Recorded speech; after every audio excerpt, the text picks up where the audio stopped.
여러분 안녕하십니까? 더 퍼블릭이라는 언론이 유승민과 이준석을 쌍으로 박살을 냈습니다. 더 퍼블릭은 지금 현재 유승민의 간교함이 무엇인지, 또한 이준석의 그 본질이 무엇인지, 윤석열 대통령의 큰 성과를 폄훼하는 이준석과 유승민을 발칵 뒤집어 엎은 더 퍼블릭의 속 시원한 기사. 우리가 또 국민의힘이 유승민과 이준석을 무조건 침몰시켜야 하는 기사이다 라고 해도 과언이 아니겠습니다. 정성찬TV 좋아요, 구독, 알림은 큰 힘이 되겠습니다.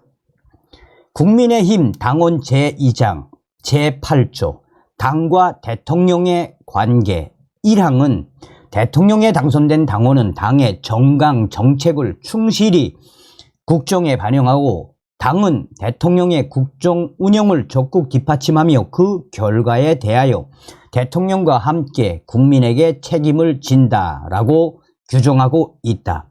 국민의힘 지도부와 당원들은 대통령의 국정 운영을 적극 뒷받침하고 그 결과에 대해 대통령과 함께 책임을 져야 한다라는 취지이다. 국민의힘이 서울 강서구청장 보궐선거에서 참패하자 전직 당 대표를 지낸 이준석과 그가 대통령으로 만들려 했으나 실패한 유승민 전 의원은 12월까지 시간을 줄 테니 그때까지 대통령과 당이 변하지 않으면 탈당하겠다라는 취지의 의사를 내비쳤다. 그간 윤석열 대통령과 당의 내부 총질하는 것으로 본인들의 정치 생명을 이어왔던 유승민과 이준석이 12월까지 당과 대통령에게 시간을 주겠다니 오랫동안 보수 우파를 지지해 왔던 정통 지지층에서는 유승민, 이준석 그냥 지금 당장 나가 라는 목소리가 적지 않다. 물론 이준석과 유승민 전 의원 그리고 이들과 궤를 같이 하는 무리들은 내부 총질이 아니라 당이 옳은 방향으로 가게 하기 위한 쓴소리라고 항변한다. 과연 그럴까? 대통령과 당을 향한 비판이 옳은 방향으로 가게 하기 위한 쓴소리일까? 바른미래당 시절에도 당을 장악하기 위해 유승민, 손학규 대표를 집요하게 흔들지 않았나? 2019년 4.3 보궐선거는 경남 창원시 성산구, 경남 통영시 고성군 두 곳의 국회의원과 전북 전주시 및 경북 문경시 나라 등 세 곳의 기초위원을 새로 뽑는 선거였다.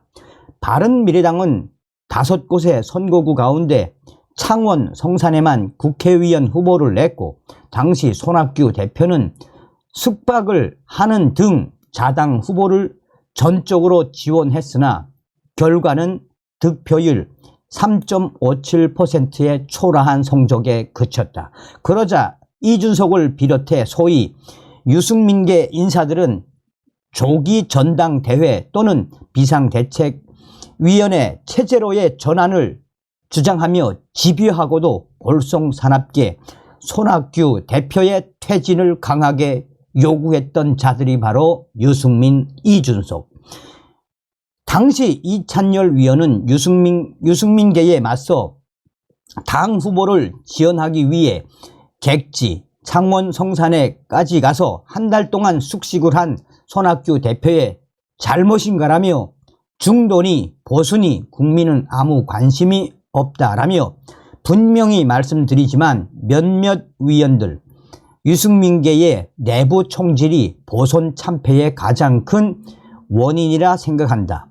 국민이 보기엔 우린 콩가루 정당이라고 반박했다. 자, 어떤가? 바른미래당 시절 이준석, 유승민과 현 국민의힘 이준석, 유승민은 다른가? 놀랍도록 같은 모습 아닌가? 이쯤 되면 유승민, 이준석 이들에겐 내부 총질 DNA가 뼛속 깊이 박혀 있는 게 아닌가 의심될 정도이다.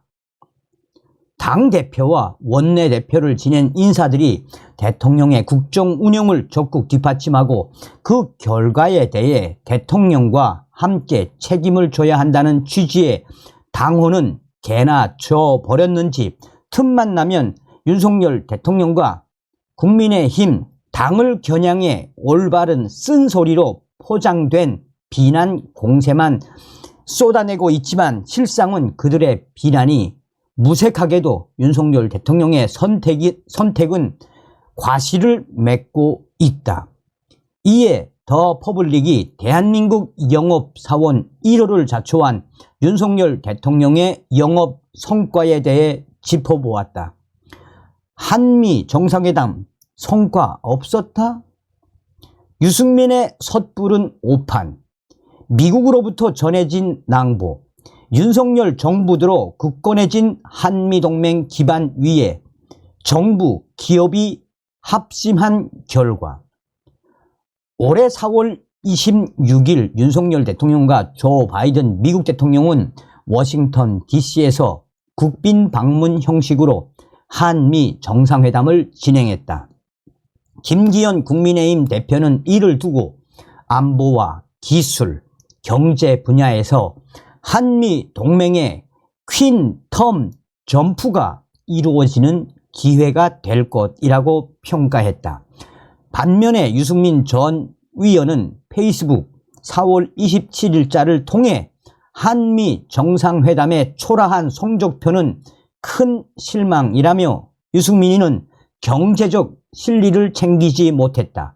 반도체, 전기차, 배터리 등 핵심 산업에서 미국의 반도체 법과 인플레이션 감축법 IRA가 우리 기업들에게 가하는 차별과 규제 문제를 해결하는 회담이 되기를 기대했으나 아무런 성과가 없었다라고 유승민 전 위원은 평가절하했다. 유승민 전 위원은 이어 우리 경제의 중요한 파트너인 중국과 무역, 투자를 계속할 자유를 확실하게 보장받는 회담이 되기를 기대했으나 이에 대해서는 아무 성과가 없었다라며 중국에 대규모 투자를 해왔던 삼성, SK 등 우리 기업들은 앞으로 중국 공장들을 어떻게 해야 할지 막막하다라고 부연을 했었다. 이는 바이든 행정부의 미국산 반도체 장비 중국 수출 금지 등을 담고 있는 반도체법 그리고 전기차 보조금 차별법으로 불리는 인플레이션 감축법으로 인해 삼성, SK와 현대차 등 우리 기업들의 타격이 불가피한데 윤석열 대통령이 바이든 대통령과의 정상회담에서 이에 대한 성과를 내지 못했다는 비판이었다. 그러나 초라한 성적표 운운하며 경제적 실리를 챙기지 못했다는 유승민 전 의원의 비판이 무색하게도 최근 한미 정상회담에 큰 성과들이 나타나기 시작했다. 삼성전자는 낸드 플래시의 40%를, SK 하이닉스는 D램의 40%와 낸드의 20%를 중국에서 생산하는 것으로 알려졌다. 삼성과 SK는 중국 공장에 각각 33조 원, 35조 원 이상을 투자했다고 한다.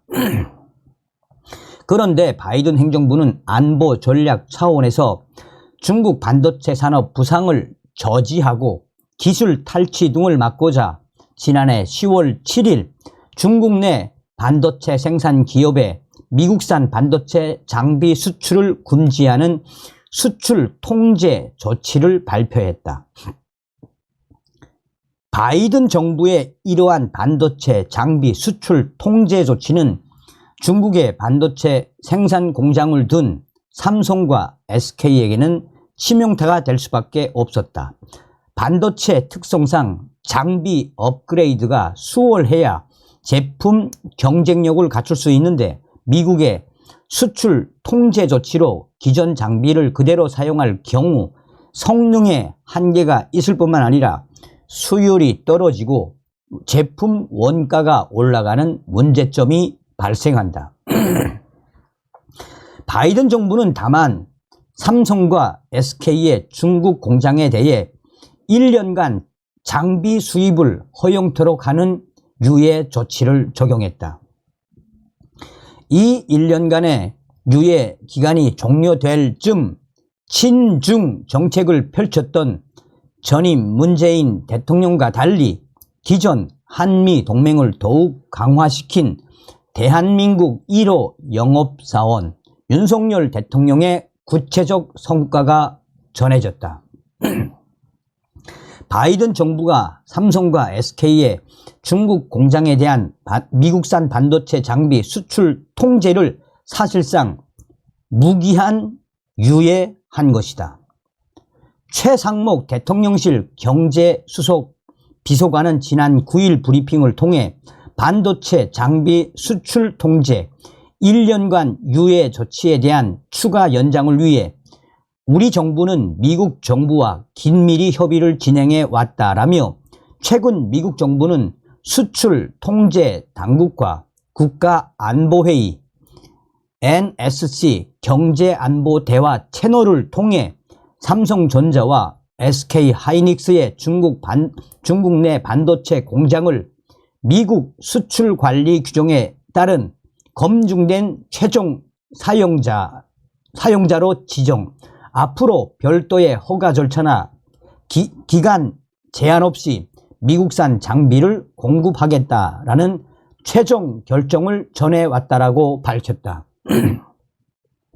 최상목 경제수석은 이번 미국 정부의 결정은 우리 반도체 기업의 최대 통상 현안이 일단락되었음을 의미하고 또 우리 반도체 기업들의 중국 내 공장 운영과 투자 관련 불확실성이 크게 완화됐으며 장기적 시계에서 차분하게 글로벌 경영 전략을 모색할 수 있게 됐다라고 말했다.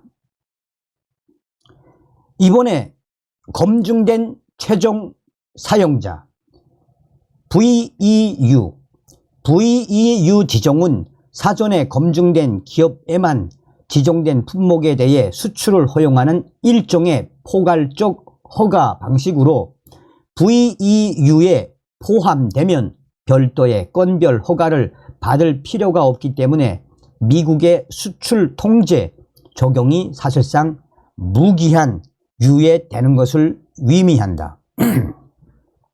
바이든 정부가 삼성과 SK의 중국 반도체 공장을 VEU, 즉 검증된 최종 사용자 VEU로 지정한 이유에 대해 최상목 수석은 근본 성과는 윤석열 정부 들어 굳건해진 한미동맹의 기반 위에 정부와 기업이 합심해 대응한 결과라며 한미 양 정상은 작년 바이든 대통령의 방한, 올해 윤석열 대통령의 미국 국빈 방문과 캠프 데이비드 정상회담에 이르기까지 반도체를 중심으로 한 첨단 산업 공급망과 수출 통제 관련 긴밀한 공조 의지를 지속적으로 확인해 왔다라고 설명했다.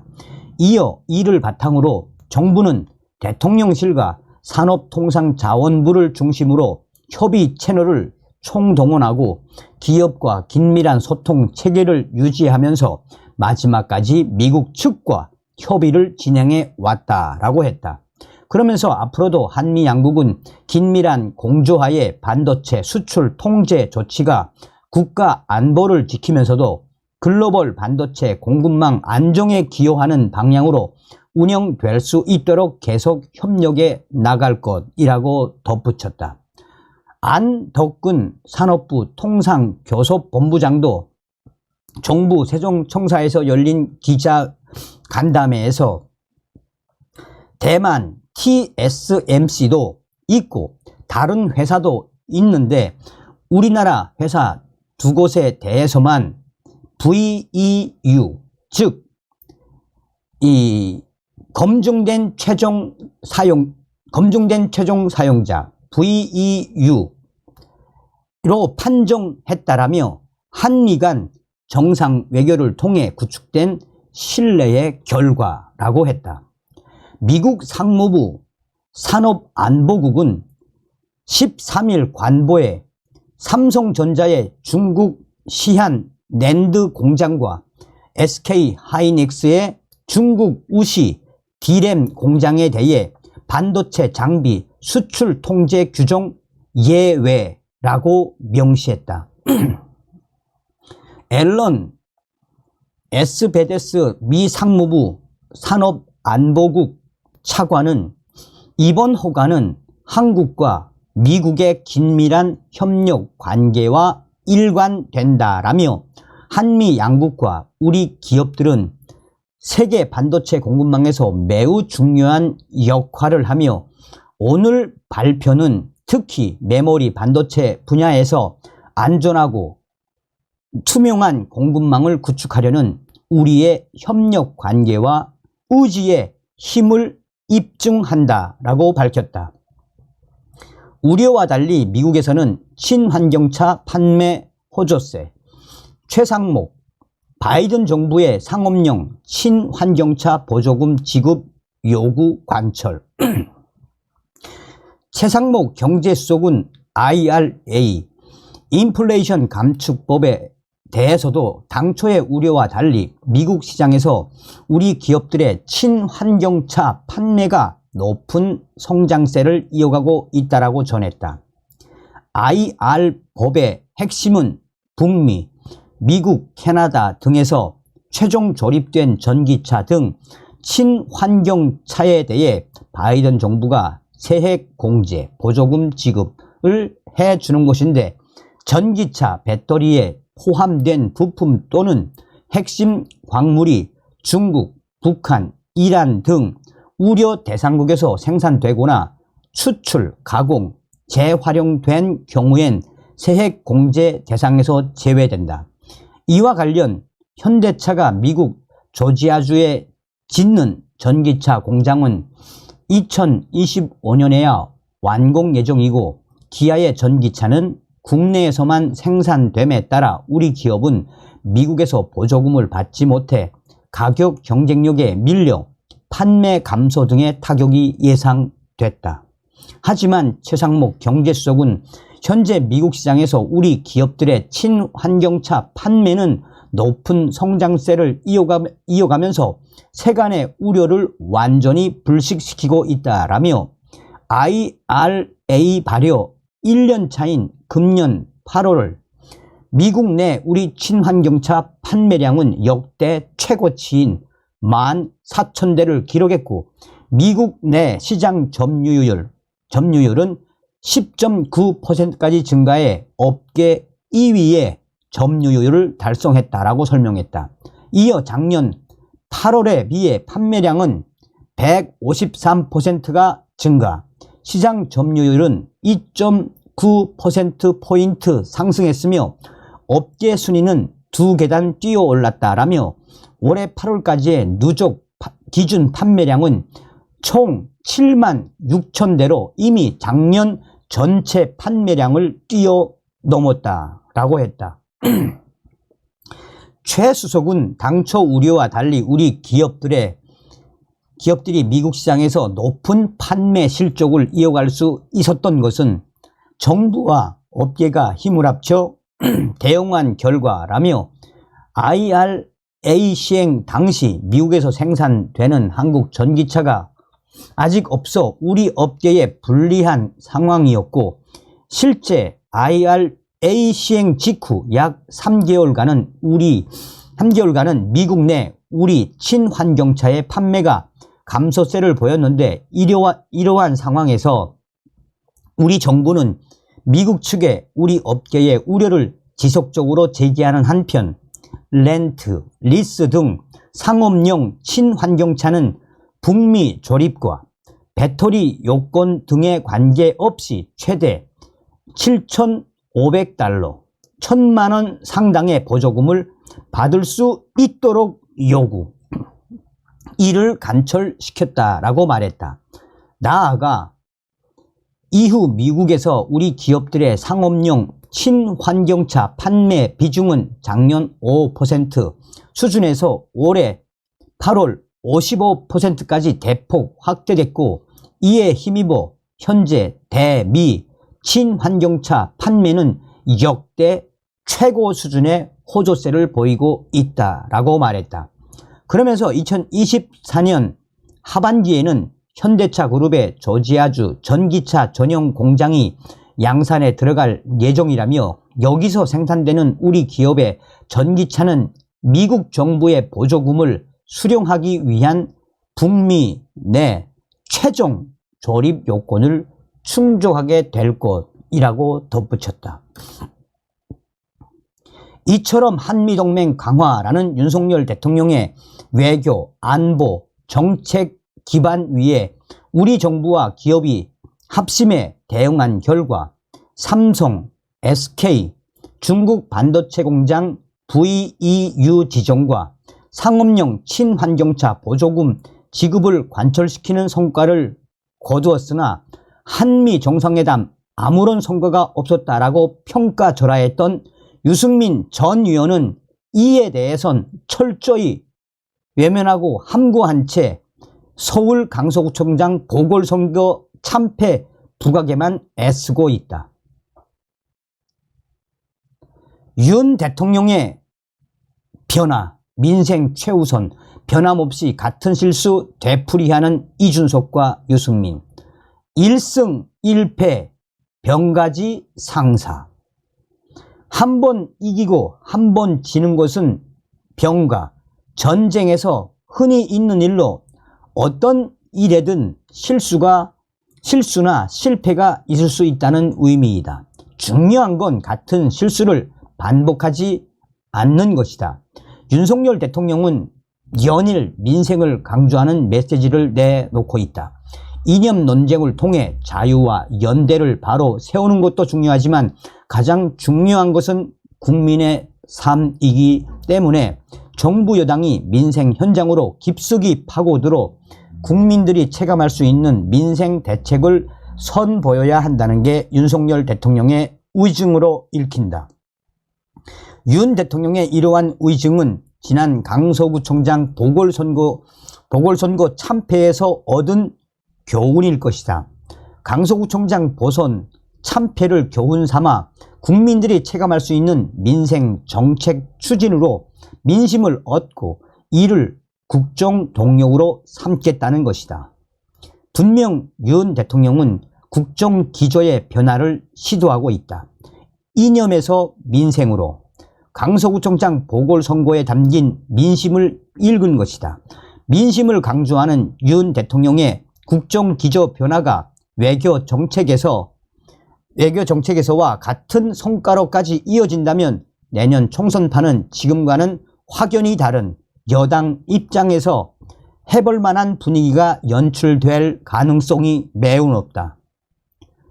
대통령은 분명 국정 기조에 변화를 주고 있는데 앵무새 마냥 대통령과 당이 변해야 한다라고 매일 똑같은 비판만 늘어놓고 있는 이준석과 유승민은 어떤가? 바른미래당 시절 내부 총질로 당을 파탄으로 몰고 간 같은 실수를 반복하고 있지는 않는가? 내부 총질도 모자라 당내 수도권 의원들을 향해 들고 일어나야 한다라는 등의 선동은 당헌에 위배되는 해당 행위가 아닌가? 대통령의 국정 운영을 적극 뒷받침하고 그 결과에 대해 대통령과 함께 책임을 져야 한다는 취지의 당헌을 지키지 않을 것이라면 굳이 12월까지 당에 남을 이유가 있나? 어차피 헤어질 거라면 유승민, 이준석 지금 당장 탈당하면 될 일이다.